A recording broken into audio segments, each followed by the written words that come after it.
All right, guys, I just wanted to go over some future stadiums that are coming to North America, NBA, NFL, MLB. We've got 2 NFL stadiums opening in 2026 that are confirmed and actually are about to break ground in a few weeks. We've got a few MLB things possibly in the works with the Tampa Bay Rays along with the Oakland Athletics, and then when it comes to the NBA, the LA Clippers getting a new arena, and also there's, a situation with Philadelphia where it looks like they're getting a new arena, but not until 2031. But starting with the Tennessee Titans, this is the project I'm doing the video off of because it was announced the Titans got the go-ahead to really break ground on the $2.2 billion new stadium that they desperately need. If you guys don't know right now, the Titans, beautiful city, Nashville, Tennessee, horrible stadium. Minimum bottom 3 stadium, maybe the worst stadium in the NFL.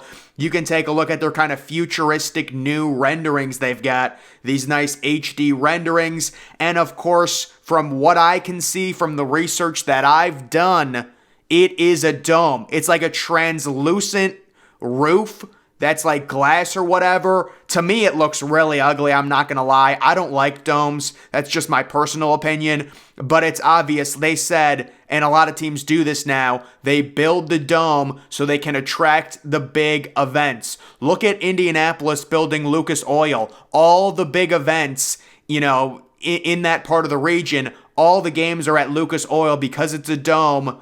They all want domes now so they can host a Final Four. They can host the Super Bowl, things like that. So that's what they're doing. They do have a rendering for a concert, and it looks like there's no roof. But apparently it's just blacked out. So this is not a retractable roof. It's not like the roof is open. It's going to be, I believe, a full dome that does not open. If they built a retractable roof, I believe it adds about $500 million more to the overall cost. That's what it's around. And right now it's $2.2 billion. The overall capacity right around 60,000. The days of making stadiums, Jerry World, 77K, 90K, they're going to be smaller and smaller. They're going to fit the fans better. They're going to have more exclusive seats. And there's really no need to have these massive upper decks with really bad views when a lot of these teams struggle to sell them anyways. Might as well condense it, limit the empty seats, make the seats more expensive. That's what we're really seeing with these teams, and that's what the Titans have done with this project, just looking at it overall. So that's what it is. It's a domed roof facility that is scheduled to open in 2026. And the next project, by the way, there's no name for that stadium. It's just called Titans New Stadium or whatever. They haven't picked out a name. Same thing with this one, the Buffalo Bills New Stadium. Unfortunately, I would imagine we're going to get more renderings, probably this offseason. They've only released 2 photos, but that photo looks really cool. It looks like it's kind of a frozen outdoor area with some golden buffalo statues. Kind of a really cool vibe there, and the stadium does look really futuristic, kind of with a, glass-like texture on the exterior. And then taking a look at the inside, it does look like one of those Madden creative stadiums, like the futuristic stadium model that you can pick back in Madden 15 when I used to play the franchise mode. And apparently you take a look at that canopy. So obviously Buffalo had the big decision. Do we go with the dome or do we not? And I do think they made the right decision. It's part of Buffalo, the outdoors. You take a look at Minnesota and kind of what happened with them where they've had a dome. Detroit, same thing. It would just feel weird if Buffalo played all their games indoors. It's really part of their overall culture, being in New York, being up there. It's going to be cold. You're going to get crazy lake effect snow. That's just part of it. So they've kind of compromised. And the canopy will cover 60% of the actual seating. So 60% of the fans will have cover in some form. Obviously, it's an open-air stadium. If it's 20 degrees out, it's going to be 20 degrees out. It'll be interesting to see how that canopy overhang affects the overall wind gusts from inside the stadium. But this is also expected to open in 2026. Again, I don't know why we don't have more photos of this, but these are really the only two photos that I could find confirmed on the Bills website. Normally, these teams love releasing renderings because it gets the fans excited, and I'm guessing we're going to get more HD in-depth photos in the future, but those are the only two things right there.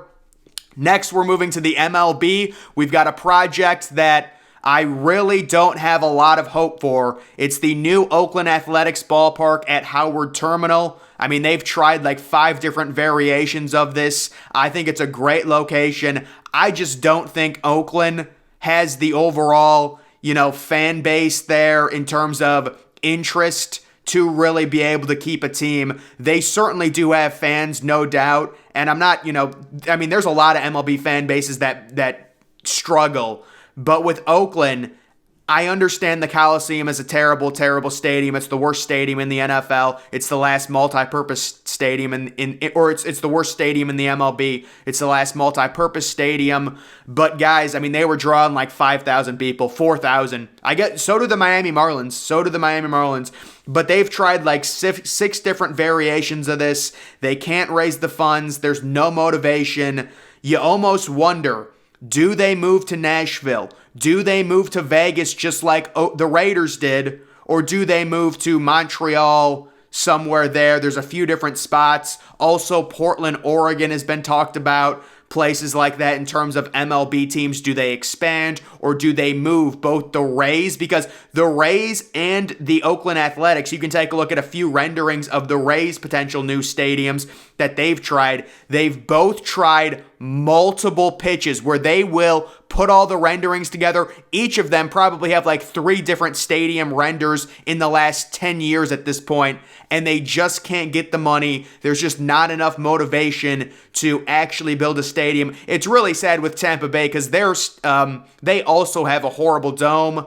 Their dome is in St. Petersburg. It's not even in Tampa Bay. So both of these teams struggling. I don't have a ton of hope for this, but it is scheduled. If it gets done here, there is some motivation behind it for it to open in 2026. The Athletics Ballpark project at Howard Terminal, which is where this is located, right off the water, as you can see right there. And kind of just looking at this personal model, just a weird overall vibe to it. It's got like a grassy upper area. It almost reminds me of like, those Google headquarters, those tech headquarters where they're obsessed with like grassy hills, but they like cut the grassy hills really low. The grass is really low on them.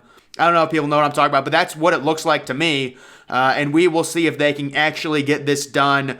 Next, we're going to take a look at the NCAA football, college football, the new Ryan Field. It is a new project for Northwestern football, and this is also scheduled to open in 2026. It should be a relatively easy, smooth build.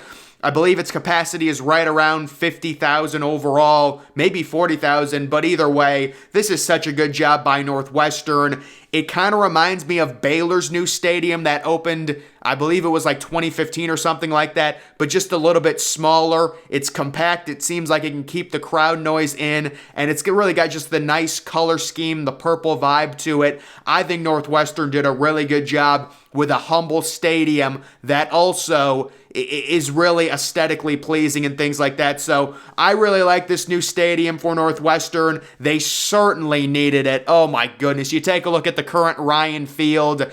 There's a lot of high school stadiums in the state of Texas and really other states that are better than Ryan Field, and it's not even close. And that's honestly unacceptable for a Big Ten team who makes the amount of money that each of those schools are getting paid in terms of TV contracts. You've got to upgrade your stadium. You should want to upgrade your stadium, and they are doing just that. So congratulations to them. The new Ryan Field looks really good, and that is a confirmed in the works project. The renderings were just released this summer. That will be happening. This is the potential new stadium for South Florida, their football program. It's interesting. A lot of people think South Florida is really a sleeping giant, and they're really a team that can be good, being in a very talent-fertile state with really surrounding cities that are really talented. They could get some solid 4-star prospects if they can improve their program a little bit. Getting them a possible new stadium. This is really the only pictures I could see of it. Doesn't look like much. I'm guessing that's a really early stage rendering personally, but those are just some really early pictures on that potential stadium there. And then Hawaii, the new Aloha Stadium in Hawaii. That's the only rendering on that. That'll probably be like 2027, 2028 maybe. That looks amazing there because their old, you guys remember their old stadium? It used to be the Pro Bowl site. It's totally run down. They actually play at I think it's called the Chang Complex or something. Hawaii does. It's something like that. You'd have to look it up, but either way, that looks like a pretty sweet rendering. I'm sure we'll get more in-depth renderings later, but we will see. We've got an NBA stadium that's in the process of being constructed right now for the LA Clippers. They're moving out of Crypto.com Arena and moving into the Intuit Dome.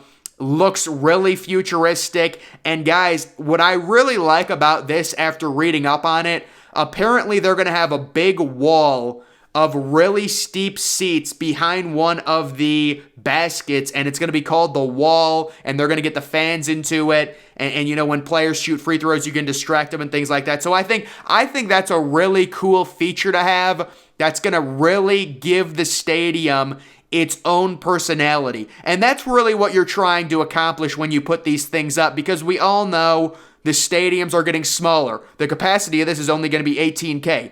They're trying to upgrade the fan experience. They're trying to limit the seats. But you can still bring things into the stadium that make it a unique experience, that make people say, this is my favorite place to see or look at or something. Just do something unique. That's really all I ask. And that's kind of one of the problems I have with like the Titans' new stadium. There's just nothing unique about it at all. But it's not just the Titans. It's really all the new NFL stadiums, looking at them outside of the Raiders, because the Raiders looks like a Death Star.